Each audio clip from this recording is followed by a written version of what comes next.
제 이름은 선아리입니다. 31세이며 서울에 본사를 두고 있는 기술회사에서 시니어 매니저로 근무하고 있습니다. 제 역할은 레이저처럼 집중력과 강한 의지가 요구되며 이는 대학 졸업 후 10년 이상 꾸준히 키워온 특성입니다. 저는 부유하거나 특권적인 환경에서 자라지 않았지만 사람들이 저를 진지하게 대하려면 다른 사람보다 더 열심히 일해야 한다는 것을 항상 믿어왔습니다. 좁은 임대방에서 밤을 새워가며 공부했고 전액 장학금을 받기 위해 자신을 혹사시켰습니다. 저녁을 사 먹을지 필요한 교과서를 살지 선택해야 했던 때도 있었습니다. 하지만 그 모든 노력은 결국 결실을 맺었습니다. 많은 사람들이 아직도 방향을 찾고 있을 때 저는 안정된 직장을 얻었습니다. 사무실에서 저는 고압적인 프로젝트의 담당자입니다. 상사는 저를 신뢰하고 동료들은 제가 단호한 결정을 내리는 능력을 높이 평가하며 팀원들은 저를 스틸 선아리라고 농담 삼아 부릅니다. 차가워서 그런 게 아니라 공정하고 냉정하며 감정이 판단을 흐리지 않기 때문입니다. 하지만 그 강해 보이는 외면 아래에는 여전히 사랑받고 싶어하는 여성입니다.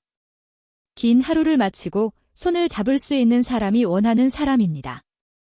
이전에도 몇 번의 관계를 가졌지만 모두 오래가지 않았습니다.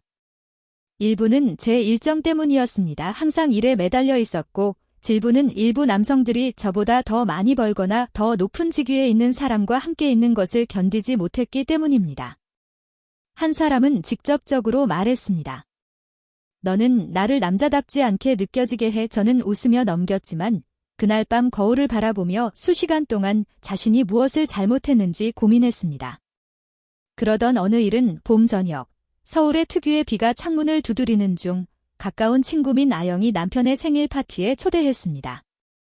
가기가 싫었어요. 연이은 회의로 완전히 지쳐 있었고 솔직히 말해서 낯선 사람들로 가득 찬 방에서 사교하는 건 제 스타일이 아니었어요.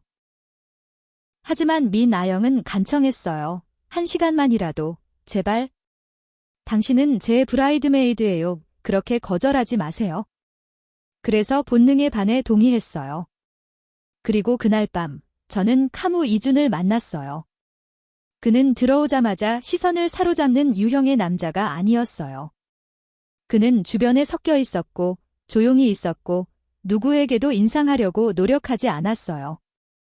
하지만 그의 미소, 그것은 부드럽고 진심 어린 것이었고 예상치 못한 방식으로 나를 편안하게 만들었어요. 너 세오나리 맞지? 그가 혼자 서서 와인을 돌리며 허공을 바라보고 있던 나에게 다가와 물었다. 나는 가볍게 고개를 끄덕였다. 어떻게 알았어? 민 아영이 말했어. 만약 혼자 서서 온 걸 후회하는 것처럼 보이는 아름다운 여자를 보면 그게 너라고. 나는 몇 주 만에 처음으로 크게 웃었다. 우리는 밤새도록 이야기를 나눴다. 대화는 자연스럽게 흘러갔고 진짜 같고 단순하며 솔직한 느낌이었다. 그는 HR 컨설팅 분야에서 일했고 나랑 같은 나이였고 몇 번의 이별을 겪은 적이 있었다. 우리는 인생에 대한 생각을 나누고 무작위 이야기를 교환했고 저녁이 끝날 무렵에는 연락처를 교환했다. 나는 그걸 과도하게 분석하지 않았다. 그냥 가벼워진 느낌이었다. 그 후 캠그 이전은 아침마다 메시지를 보내기 시작했고 회의 후 안부를 묻고 어리석은 강아지 영상을 보내주었어요. 제가 어릴 적 골든 리트리버를 키웠다는 걸 기억했기 때문이죠. 점차 그 작은 순간들을 기대하게 되었습니다. 2달 동안 서로를 알아가는 과정에서 그는 저에게 진지한 관계를 원한다고 말했습니다. 저는 동화 같은 이야기를 믿는 사람은 아니지만 캠그 이전이 저를 바라보며 당신이 더 성공적이든 더 많은 돈을 벌든 늦게 집에 오든 상관없어요. 단지 저와 함께 행복하냐는 걸 알고 싶을 뿐이에요. 라고 말했을 때 제 안에 무언가가 움직였습니다. 저는 걔라고 대답했습니다. 그리고 1년 후 우리는 결혼했습니다.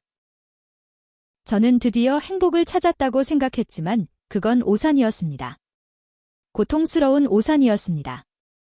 우리의 결혼식은 서울 북쪽의 조용한 정원에서 열렸습니다. 첫 데이트를 했던 같은 장소였고 가벼운 비가 내리는 중이었습니다. 화려하거나 화려하지는 않았지만 저에게는 완벽했습니다. 그 순간은 모든 것을 의미했습니다. 왜냐하면 제 곁에 있던 남자가 인생의 가장 힘든 폭풍을 함께 이겨낸 닻이었기 때문입니다. 강이준의 부모님, 강철수와 정미화는 따뜻하고 수용적인 모습으로 저를 놀라게 했습니다. 정미화는 손수 만든 스카프를 건네며 말했습니다. 사무실에서 일하는 며느리를 위해 작은 선물이에요. 추울 때 입으세요. 강철수는 카무 이준과 내 앞에서 농담을 주고받는 걸 좋아했어요. 그 아이는 정말 운이 좋았어. 이렇게 똑똑하고 강한 여자를 얻었으니 라고 미소를 지으며 말하곤 했죠. 그 가족 저녁 식사에서 너무 많이 웃어서 정말로 믿게 됐어요. 나는 정말 운이 좋았다고. 결혼 후 김희준은 도시의 두 침실 콘도로 이사 왔습니다. 위치가 훌륭했어요. 공원이 가까웠고 제 사무실에서도 15분 거리였죠. 결혼 생활은 처음에는 평온하고 편안했습니다. 집안일을 나누고 주말에는 함께 요리를 했고 매일 밤 잠자리에 들기 전 김희준은 부드럽게 제 이마에 손을 얹고 속삭였습니다. 안녕, 내 아내야. 10월 어느 저녁 부산에서 고객 미팅을 마치고 돌아온 직후 카무 이준은 나를 앉혀놓고 조심스럽게 말했습니다. 말해야 할 일이 있어요. 제 부모님에 대해요. 나는 하이힐을 벗고 소파에 몸을 묻었습니다. 긴 하루로 인해 발이 아팠습니다. 무슨 일이에요? 라고 물었습니다. 그는 잠시 망설이다가 대답했습니다. 부모님의 건강이 좋지 않아요. 아버지는 고혈압으로 고생하고 계시고 어머니는 조금씩 기억력이 떨어지기 시작하셨어요. 정말 걱정이에요. 저는 고개를 끄덕였습니다. 알아요, 카무 이준. 정말 알아요. 하지만 우리는 그리 가까이 살지 않잖아요. 그는 다시 한번 멈칫더니 내 온몸이 긴장하게 만드는 말을 했다. 생각해봤는데 maybe we could move in with them so at least convert their house into a duplex. 발을 문지르던 손을 들어 올려 그를 바라보았다. 잠깐. 완전히 이사가는 걸 말하는 거야? 아니면 그들 근처에 살면서 분리된 공간을 만드는 걸 말하는 거야? 집이 넓어요. 그가 설명했다. 정원도 있고 구조도 튼튼해요. 리모델링하면 우리만의 독립된 생활 공간을 만들 수 있지만 여전히 그들을 돌볼 수 있을 만큼 가까이 있을 수 있어요. 건설업에 종사하는 친구에게 이미 상담해봤어요. 약 10만 달러 정도 들 거예요. 나는 긴 한숨을 내쉬었다. 의도보다 더 무거운 숨이었다. 이건 이기심 때문이 아니었다. 부모님을 돌보는 것이 어떤 의미인지 이해했다. 하지만 독립된 삶을 포기하고 시부모님 바로 옆에 살라는 생각은 벽이 있더라도 나를 불안정하게 만들었다. 캠그 이전은 내 표정을 읽은 것 같았다. 내가 생각하는 걸 알아, 그가 빠르게 말했다. 하지만 정말로 아무도 내가 전통적인 며느리처럼 행동하길 기대하지 않아. 내 부모님은 유연하시고 정말로 너를 좋아하셔. 나는 바로 대답하지 않았다. 생각할 시간이 필요하다고 말했다. 그 다음 일주일 동안 그 질문은 내 마음속에 작은 돌처럼 남아있었어요. 미묘하지만 끊임없이 존재하며 무시할 수 없는. 그러다 어느 금요일 밤 그의 부모님 집에서 저녁을 먹은 후 나는 동의했어요. 정미화, 중미화의 눈이 감동으로 가득 찼어요. 고마워, 선아리. 이걸 동의하는 게 쉬운 일이 아니라는 걸 알아. 저는 미소로 답했지만 내면에서는 뭔가 움직이기 시작했어요. 부드럽지만 이름 붙이기 어려운 감정. 몇 주 후 캠그 이전과 저는 그가 연락한 건설팀과 작업을 시작했어요. 그들은 두 개의 독립된 생활 공간을 연결하는 잠금 장치가 있는 복도로 연결된 계획을 그렸어요. 밖에서 보면 타운하우스처럼 보이지만 안에서는 두 개의 완전히 분리된 삶으로 나뉘게 될 거예요. 카무 이준은 모든 세부 사항에 열중했습니다. 타일 선택부터 페인트 색상, 정원 계획까지 모든 것에 흥분하며 참여했습니다. 반면 저는 이 프로젝트에 완전히 통제권을 갖지 못한 채 참여하는 것 같았습니다. 대화에는 참여했지만 대출을 받거나 자제를 선택하는 등 중요한 결정은 대부분 카무 이준과 그의 부모님이 담당하는 것 같았습니다. 어느 저녁 상세한 예산표를 검토하던 중 저는 가볍게 물었습니다. 자기야, 10만 달러 리모델링 비용은 어떻게 나누는 거야? 양쪽에서 각각 얼마나 내는 거지? 캠그 이전은 깜짝 놀라 눈을 깜빡였습니다. 무슨 뜻이야? 단순히 분배를 알고 싶을 뿐이야. 저는 차분히 말했습니다. 우리가 얼마나 내고 부모님이 얼마나 부담하시는지 말이야. 그는 침묵했다. 침묵은 예상보다 오래 이어졌다. 그러더니 부드러운 목소리로 말했다. 사실은 당신이 먼저 돈을 내주길 희망했어. 부모님이 현재 재정적으로 어려우셔서요. 나는 의자에서 몸을 곧게 폈다. 그래서 당신이 말하려는 건 내가 전체 비용을 부담해야 한다는 건가요? 그는 내 손을 잡았다. 전부는 아니에요. 지금은 도와주는 거죠. 나중에 갚을게요. 나는 아무 말도 하지 않았다. 하지만 내 마음속에서 뭔가 삐걱거리며 열렸다 지전에는 눈치채지 못한 문이었다. 그리고 그 뒤에는 명확함이나 편안함이 없었다. 그때는 몰랐지만 그 문 뒤에 있는 것이 내가 가족이라는 단어를 의미하는 것을 완전히 바꿀 것이라는 것을. 몇 주 후 공사 마지막 단계에 접어들고 기초 공사가 진행 중일 때 나는 카무 이준을 앉혀놓고 이야기했다. 세부적인 비용을 확인하고 싶었다. 초기 논의 이후로 다시 확인하지 않았고 이미 대부분의 초기 비용을 부담했기 때문이다. 설계비, 초기 공사 비용, 재료 예치금. 나는 모든 돈을 세는 사람은 아니지만 어둠 속에 남겨지는 걸 싫어한다. 카무 이준, 저는 말문을 열었습니다. 전체 비용 내역을 보여줄 수 있나요? 제가 지불한 모든 것을 기록해두어야 합니다. 그는 머리를 긁으며 저를 바라보았습니다. 그 눈빛은 갑자기 추운 방에 들어간 것처럼 제 심장이 느려지는 느낌을 주었습니다. 그 전에 제가 먼저 말씀드려야 할 것이 있습니다. 저는 살짝 얼어붙었습니다. 알겠습니다. 제 부모님이 빚을 지고 계세요. 그가 천천히 말했다. 거액은 아니지만 꽤 큰 금액이에요. 얼마예요? 나는 목소리를 안정시키려고 노력하며 물었다. 약 14만 달러이에요. 내 손에 든 유리잔이 거의 떨어질 뻔했다. 다시 말해주세요. 나는 눈을 깜빡이며 물었다. 14만 달러이에요. 그가 반복했다. 아버지가 몇 년 전에 커피숍 프랜차이즈에 돈을 투자하셨어요. 잘 안 됐고 첫 번째 대출을 갚기 위해 또 다른 대출을 받으셨어요. 그리고 상황이 점점 악화됐어요. 최근에야 얼마나 심각한지 알게 됐어요. 나는 그를 멍하니 쳐다봤다.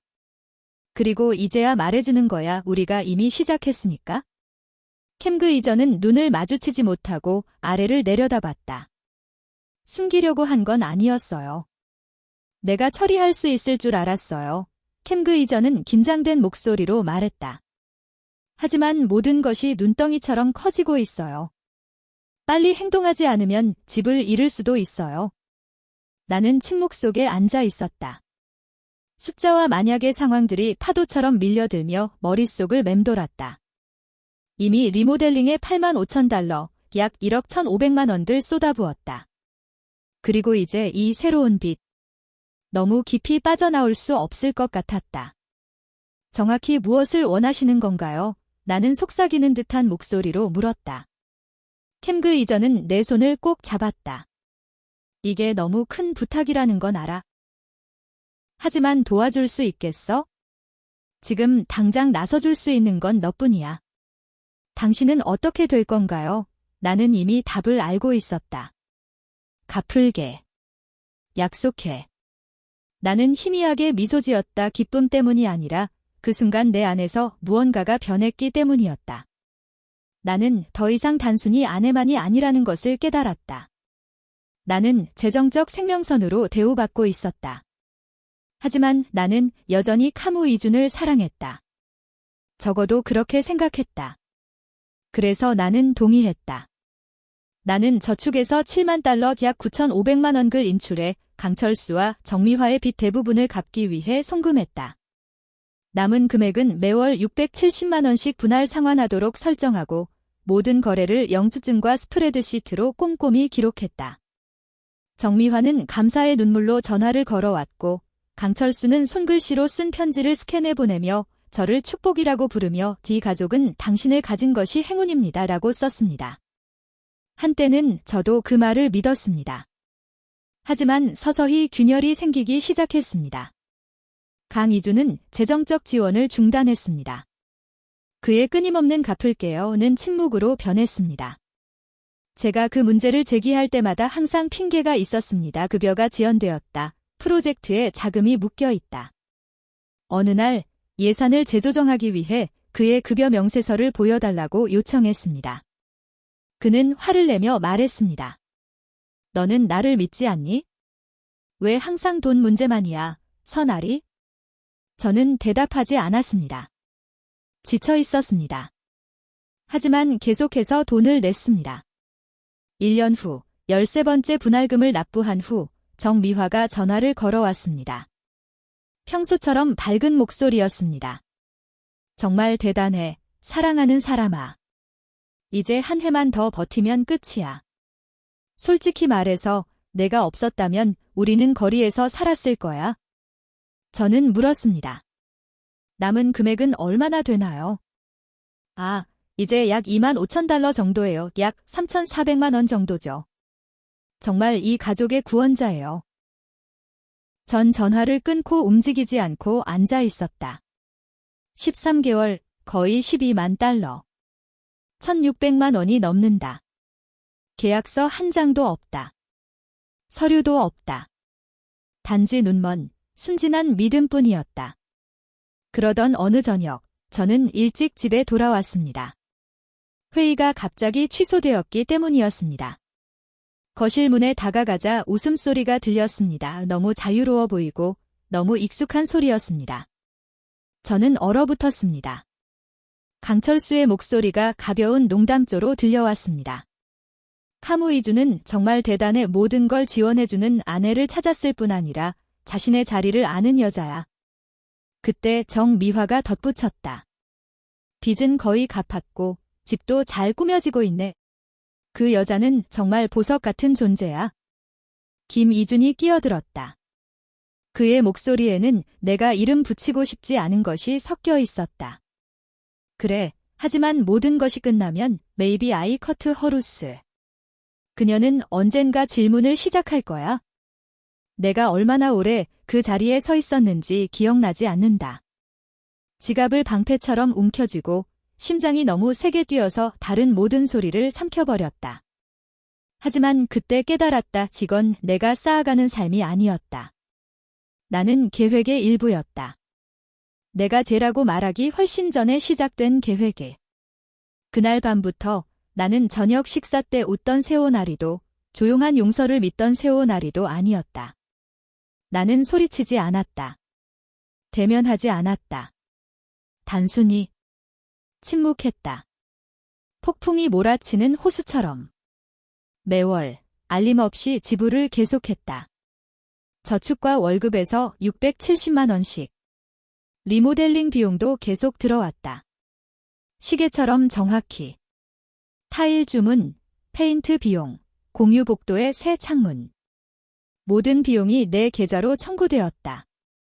감기준의 행동은 변하지 않았다. 그는 매일 밤 따뜻한 미소로 나를 맞이했고 저녁에 먹고 싶은 것을 물었으며 가끔은 요리를 하는 내 뒤에서 나를 안아주며 턱을 내 어깨에 기대고 속삭였다. 고마워, 선아리. 이 가족을 위해 많은 것을 하고 있다는 걸 알아? 나는 고개를 끄덕였다. 하지만 속으로는 아무것도 느끼지 못했다. 어느 토요일, 카무 이준과 강철수가 거실에서 축구 경기를 보고 있을 때 나는 노트북을 열고 찾을 수 있는 모든 재정 정보를 조용히 살펴보기 시작했다. 그때야 깨달았다. 결혼한 후로 카무 이준의 실제 수입을 단 한 번도 본 적이 없었다. 급여 명세서 한 장도, 은행 거래 내역서 한 장도 없었다. 마지막으로 물어봤을 때 그는 커피잔을 내려놓고 짜증난 표정으로 나를 바라보며 말했다. 왜 내가 뭔가를 숨기고 있다고 생각해요? 내가 많이 벌지 않는다는 걸 알잖아. 이제 나를 의심하는 거야? 나는 그에게 더 이상 의심만 하는 게 아니라고 말하지 않았다. 느낄 수 있었어요. 무언가 잘못됐다는 걸. 하지만 구체적인 증거가 없었기 때문에 입을 다물고 있었어요. 계속 기여했고 모든 것을 부담했어요. 그 시점까지 집과 그의 가족비대 11만 달러, 약 150억 원들 쏟아부었어요. 지난 6년간 저축한 돈의 거의 모든 것이 사라졌어요. 그런데도 서마우, 캠그 이전은 항상 작은 사치품에 돈을 쓸 수 있었다. 한 쌍의 한정판 스니커즈. 출시 후 몇 주 만에 최신 스마트폰. 주말 낚시 여행. 반짝이는 새 장비까지 완벽히 갖춘. 그가 돈을 어디서 구하는지 몰랐다. 하지만 확실히 나에게서 나온 돈은 아니었다. 한 번은 조심스럽게 언급했습니다. 우리 재정 상황을 더 투명하게 공유할 수 없을까요? 특히 지금 모든 것을 제가 부담하고 있으니 함께 관리하는 게 도움이 될 것 같아요. 그는 잠시 멈칫더니 어깨를 으쓱였습니다.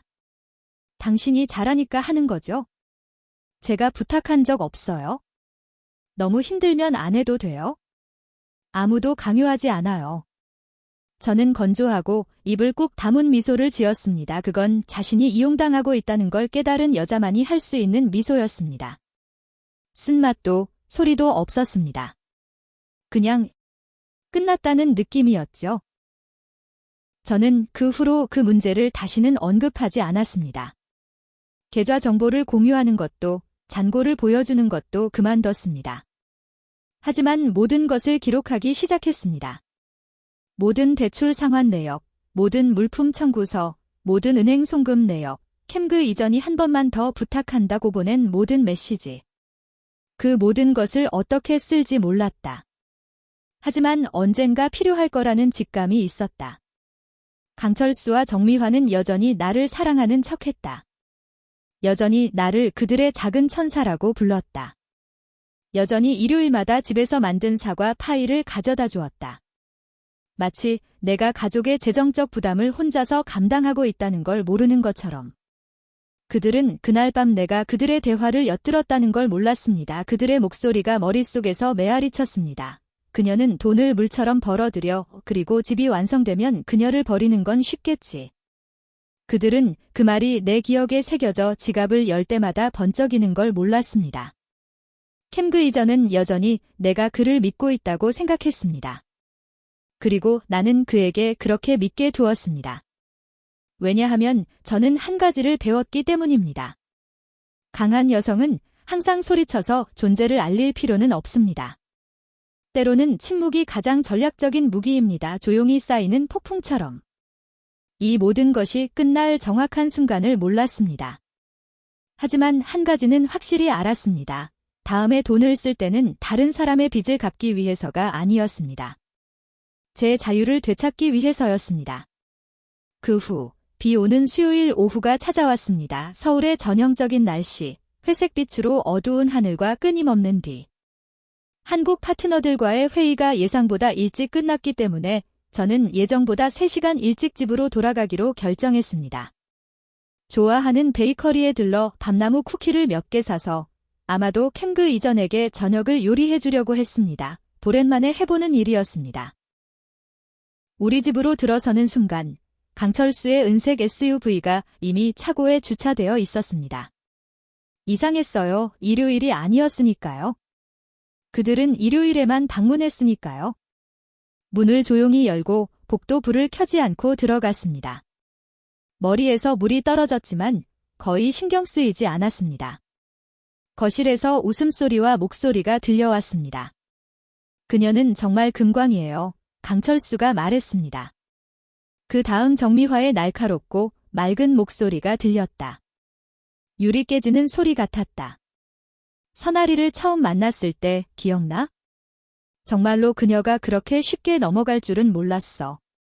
강철수는 웃었다. 그리고 강희준도 함께 웃었다.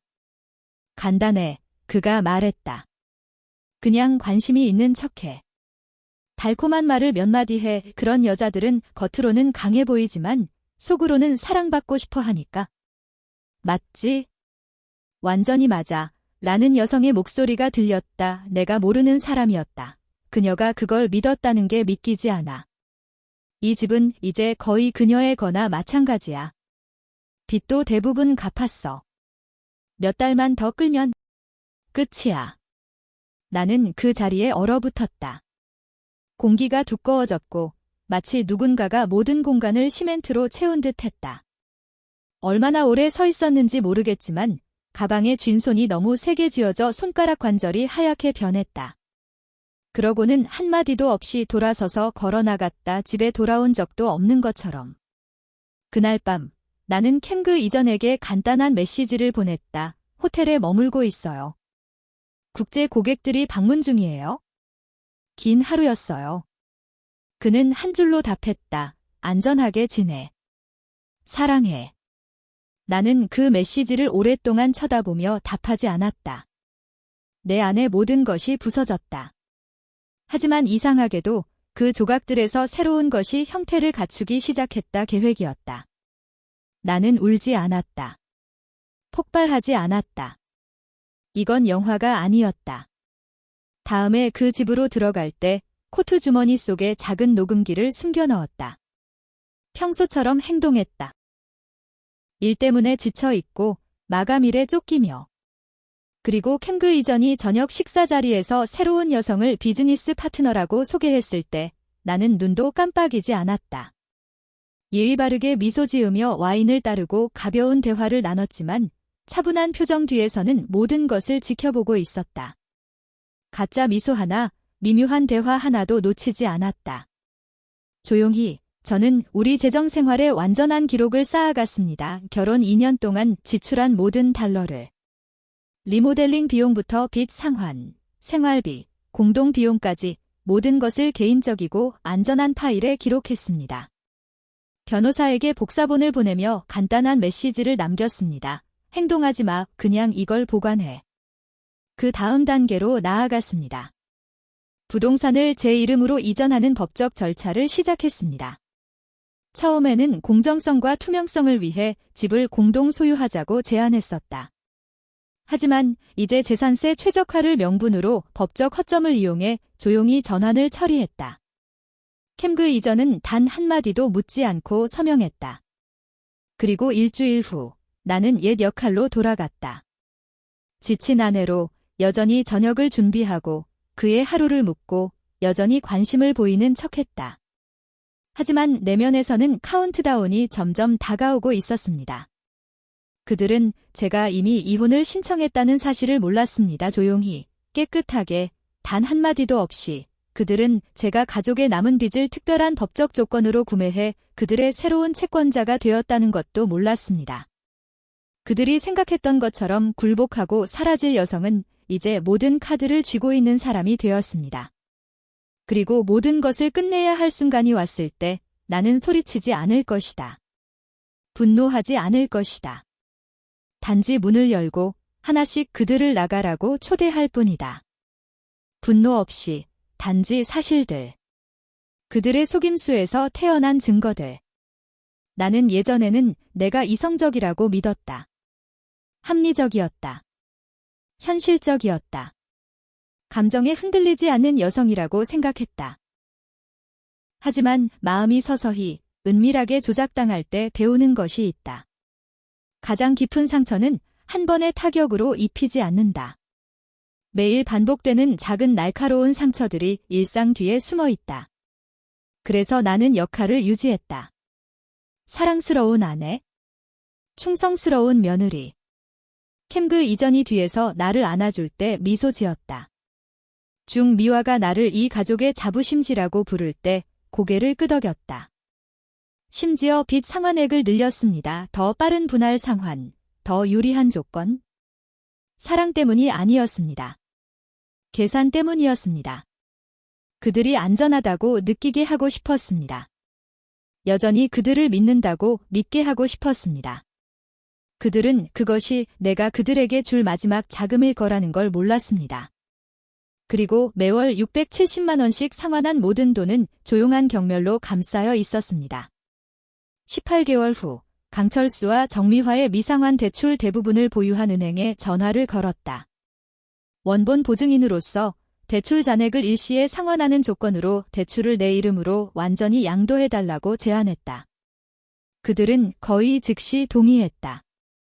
그렇게 해서 저는 서나리 파커 강철수와 정미화의 채무의 법적 소유자가 되었습니다. 일주일 후 우리가 모두 살고 있던 완전히 리모델링된 집의 소유권을 제 단독 명의로 이전하는 서류 작업을 최종적으로 완료했습니다.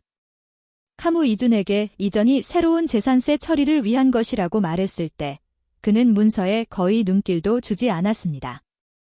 그는 분산된 시선으로 미소 지으며 서명했습니다. 그 순간을 완벽히 기억합니다. 머릿속에서는 단 한 문장이 반복되었습니다. 고마워, 카무 이준. 너는 이 모든 것을 끝낼 열쇠를 주었어. 그 후 저는 변호사 베크소영과 밀접하게 협력하기 시작했습니다. 그녀는 50대 여성으로 강철을 자르는 듯한 차분함을 지닌 날카롭고 침착한 인물이었습니다. 그녀는 서울지방법원 관할 이혼 소송을 완전한 비밀 유지하에 처리했습니다. 그 기간 동안 모든 증거를 모았다. 이메일, 영수증, 재무보고서, 그리고 가장 중요한 것 그들이 나를 버리기로 계획한 밤의 음성 녹음. 첫 회의에서 변호사는 내 눈을 똑바로 바라보며 말했다. 만약 내가 당신이라면 화내지 않을 거예요. 기다려요. 모든 것이 준비되면 버튼을 누르세요. 적절한 시점. 적절한 대상. 저는 단 한 번의 고개 끄덕임과 감정이 없는 미소로 응답했습니다. 공개 전날 밤, 저는 평소처럼 저녁을 준비했습니다. 캠그 이전을 위해 라자냐를, 중미화를 위해 신선한 샐러드를, 강치올소의 최애인 레몬버터 케이크를 디저트로 준비했습니다. 저는 와인 잔을 들어 빗에서 거의 벗어났다 오고 건배했습니다.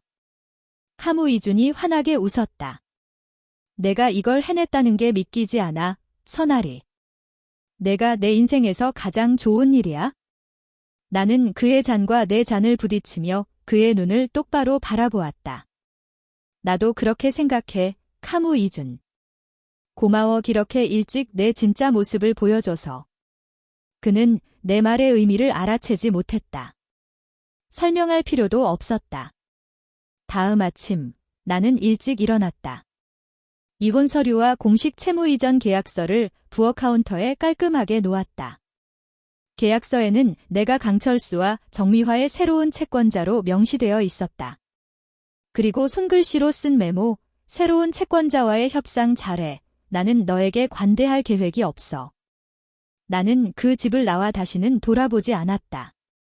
나는 지난 3년간 키워온 개인 투자로 전액 결제된 한강 수변 전망의 조용한 펜트하우스로 이사했다. 매일 아침 해가 물에 반사되는 모습은 개인적인 상기였다. 평화는 주어지는 것이 아니다. 자신의 손으로 조각조각 되찾는 것이다. 그날 오후 변호사는 강이준과 그의 부모에게 공식 통지서를 보냈다. 그들은 세 가지 선택지가 있었다. 60일 이내에 남은 채무를 전액 상환하라. 즉시 부동산을 비우고 저에게 완전한 소유권을 넘겨라. 계약 위반 및 불이행으로 인한 법적 조치를 감수하라. 그들의 반응을 지켜보지 않았다. 필요 없었다. 일부 관계는 단순히 구원할 가치가 없다. 그리고 적절한 시점에 놓아주는 것은 신뢰가 썩어 변질된 것으로 변하는 것보다 훨씬 현명한 선택이다. 내가 진심으로 후회한 유일한 것은 용서가 때로는 강함이 아니라 미덕으로 위장된 약함이라는 사실을 더 일찍 깨닫지 못한 것입니다. 나는 깨끗이 떠났다고 생각했습니다. 이혼 서류를 남겨두고 그 집을 침묵으로 떠남으로써 내 조건대로 결말을 지었다고 믿었습니다. 하지만 한 가지 중요한 진실을 간과했습니다. 타인을 이용해 살아가는 사람들은 결코 조용히 사라지지 않습니다. 그들의 안락함이 위협받으면 더러운 수단을 동원해 싸웁니다. 이혼 서류를 제출한 지 단 3일 후 캠그 이전이 문자를 보냈습니다. 만나서 이야기를 나누고 싶다고 했습니다. 저는 거절했습니다. 모든 미래의 소통은 변호사 통해 진행될 것이라고 분명히 말했습니다. 그는 응답하지 않았습니다. 그게 끝이라고 생각했습니다. 하지만 그 토요일 아침, 도심에서 투자 세미나에 참석하기 위해 옷을 입던 중 부동산 관리인 이성규 씨로부터 전화가 왔습니다. 그의 목소리는 긴장되고 급박했습니다. 선아리, 이렇게 일찍 방해해서 미안하지만 호수마을 집의 잠금 장치가 바뀌었습니다. 누군가가 당신이 더 이상 그 집의 소유주가 아니라고 주장하고 있습니다. 또한 카무 이준과 함께 이사온 여성에 대한 소식도 들었습니다. 저는 얼어붙었습니다. 주저하지 않고 코트를 잡고 바로 집으로 차를 몰았다. 내가 돈을 들여 리모델링한 집이었다. 모든 타일, 모든 조명기구, 모든 캐비넷을 직접 골랐던 집이었다. 문에는 새로운 자물쇠가 있었지만 원래 열쇠 중 하나는 여전히 가지고 있었다. 소유권 이전 서류는 서울지방법원에 제출한 순간부터 유효했다. 문고리를 눌렀다. 카무 이준이 문을 열었다. 2해 전 생일 선물로 준 흰색 셔츠를 입고 있었다. 하지만 이번에는 문 앞에서 맨발로 맞이하지 않았다. 그는 곧게 서서 차분히 말했다. 선아리, 그가 평온하게 말했다. 새로운 아파트로 돌아가세요. 이 집은 더 이상 당신의 집이 아닙니다. 저는 대답하지 않았습니다. 그 뒤로 부엌에서 금발의 웨이브 머리를 한 여성이 오렌지 주스를 든 채 나타났습니다. 그녀는 저에게 미소를 지었습니다. 파티에서 낯선 사람에게 짓는 미소였습니다. 그녀가 제 새 여자친구예요. 카무 이주는 신발을 자랑하듯 자연스럽게 말했습니다. 저는 그 자리에 서서 침묵했습니다. 아, 그리고 한 가지 더. 그가 덧붙였다. 부모님들은 당신이 여기서 살 수 있다고 생각하시는데 몇 가지 조건을 받아들인다면요. 조건, 나는 눈썹을 치켜세우며 되물었다. 네, 월세를 내야 해요. 그리고 지금은 공간이 좁아졌으니까 집안일을 맡아주시면 좋겠어요. 청소, 세탁, 요리요. 나는 웃음을 터뜨렸다. 길고 필터 없는 웃음이었다. 캠그 이전은 불안해하며 뒤로 물러섰다. 당신은 내가 법적으로 내 소유인 부동산에서 월세를 내고 집안일을 해야 한다고 말하는 거야? 그는 어깨를 으쓱였다. 글쎄, 당신은 이미 이사 나갔으니까. 그냥 조금 재배치한 거야? 말없이 휴대폰을 꺼내 전화를 걸었다. 안녕하세요, 변호사님. 전화가 연결되자마자 말했다. 불법 침입, 불법 점유, 재산권 침해로 소송을 제기할 준비를 하세요. 네, 모두요. 전 처가 가족 전체요. 오늘부터 시작이에요. 그 다음 카무 이준을 똑바로 바라봤다.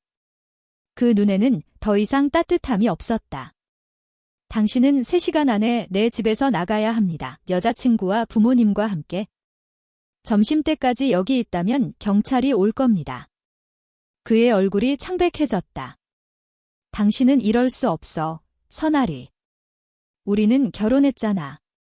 결혼했었지, 나는 강조했다. 그리고 당신은 그걸 끝냈어. 하지만 당신은 아직도 나를 사랑한다고 말했잖아. 나는 많은 말을 했어. 내가 차갑게 대답했다. 하지만 바보라고는 한 적 없어.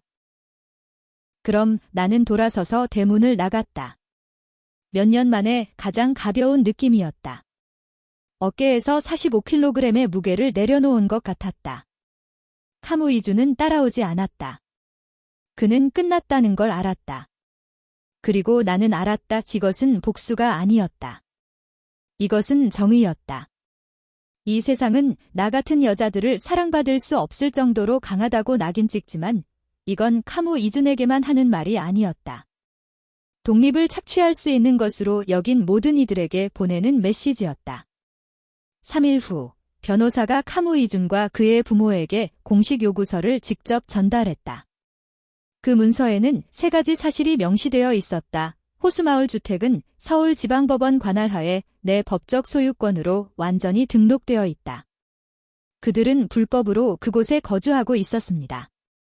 7일 이내에 해당 부동산을 비우지 않을 경우 저는 퇴거 소송을 제기할 것입니다. 자녀 채무 $6만 초과하는 금액, 약 8,200만 원은 상환되지 않았습니다. 이는 이전 협상 때문에 일시적으로 유예된 것이었습니다. 그리고 그 시점부터 강철수와 정미화는 원체무자로서 개인적으로 책임을 지게 되었습니다. 변호사는 모든 관련 서류를 첨부했습니다. 은행 거래 내역서, 서명된 계약서, 법적 보증서, 채무양도 계약서. 그날 오후 강희준은 저에게 5번이나 전화를 걸었습니다. 저는 받지 않았습니다. 그는 결국 문자를 보냈습니다. 당신이 화났다는 걸 알아요. 이걸 전쟁으로 만들지 말아요. 해결할 수 있어요.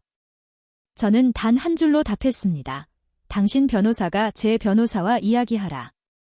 그 후 저는 캠그 이전과 그의 새 여자친구 제 부엌에서 오렌지 주스를 마시는 것을 본 여성을 상대로 간통과 결혼윤리 위반으로 민사소송을 제기했습니다. 워싱턴주에서는 간통이 이혼 판결에 직접적인 영향을 미치지 않지만 재정적 피해가 입증되면 가해자는 민사법상 책임을 지게 됩니다. 양육비도 포함됩니다. 그리고 저는 모든 증거를 갖추고 있었습니다. 음성 녹음, 스크린샷, 텍스트 메시지 심지어 제가 부재일 때 그녀가 자주 드나드는 것을 목격한 배달원의 진술서까지. 변호사는 7만 5천 달러, 약 102억 원의 보상 청구서를 제출했습니다. 이는 정신적 고통, 개인 재산 손실, 법률 비용을 포함합니다. 하지만 저는 거기서 멈추지 않았습니다. 또한 리모델링 비용과 채무 상환으로 지출한 8,200만 원의 회수를 요구했습니다. 이는 영수증과 캠그 이전이 첫 도움을 요청했을 때 제가 서명하도록 간청한 손글씨로 된 차용증으로 뒷받침되었습니다. 그들은 갇혔습니다. 과거의 가짜 미소와 모호한 약속으로 흐릿했던 모든 것이 이제 배신의 명확하고 완전한 그림으로 굳어졌습니다. 캠그 이전은 첫 번째 법원 명령 중재에 참석했습니다. 자만스러운 미소는 사라졌고 그는 지친 모습으로 어깨를 움츠리고 눈동자가 텅 빈 채로 서 있었습니다. 내가 잘못했어. 그는 조용히 말했습니다. 하지만 선아리야. 만약 이 일을 계속한다면 나는 모든 것을 잃을 거야. 저는 그의 시선을 피하지 않고 마주쳤습니다. 당신이 나를 배신한 순간 이미 모든 걸 잃었어요. 내가 대답했다. 이제 서류만 마무리하는 중이에요. 그의 여자친구는 재판에 출석하지 않았다. 하지만 변호사를 통해 사적 합의를 제안했다. 재판 기록에서 익명을 보장받는 대가로 손해배상금의 일부를 지급하겠다고. 나는 받아들였다. 용서 때문이 아니었다. 가장 날카로운 타격은 소리치지 않을 때 온다. 침묵에서 온다. 그리고 나는 내 최종 전략을 끝내지 않았다. 강철수와 정미화는 요구서를 받은 후 울며 전화를 걸어왔다. 선아리, 강철수는 전화 너머로 울먹이며 말했다. 너는 우리 며느리였잖아. 정말 이 가정을 파괴하고 싶은 거야. 그는 말을 마치기 전에 내가 끊었다. 내 목소리는 차분했지만 단호했다. 나는 아무것도 파괴하지 않아. 내가 말했다. 당신 가족은 내가 반격하는 방법을 모른다고 생각했을 뿐이야. 나는 단순히 항상 내 것이었던 것을 되찾고 있을 뿐이야. 침묵이 이어졌다. 사람들이 마침내 게임이 끝났다는 것을 깨달을 때만 찾아오는 침묵이었다. 그들 같은 사람들 책임감을 느끼지 않는 자들에게는 패배가 종종 유일한 교훈이 된다. 하지만 나는 그들의 성장에 희망을 걸지 않았다. 사과를 기다리지도 않았다. 그들이 필요하지 않았습니다. 내 삶은 이미 새로운 페이지로 넘어갔습니다. 내가 펜을 잡고 있는 페이지, 아무도 다시 핸들을 잡을 수 없는 페이지.